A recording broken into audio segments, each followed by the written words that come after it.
আসসালামু আলাইকুম। কি অবস্থা সবার?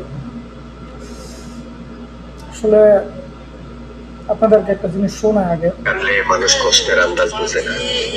এর লাইগাই তো পোলা মানুষের কষ্ট প্রকাশ পাওয়ার আগেই বুকের ভেতর দাফন হইয়া যায়।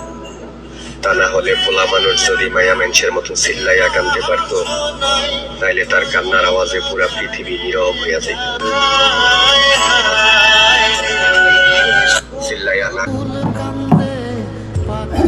আমার জীবনটা ঠিক এমনই হয়ে গেছে। না পারতেছি কানতে, না পারতেছি হাসতে।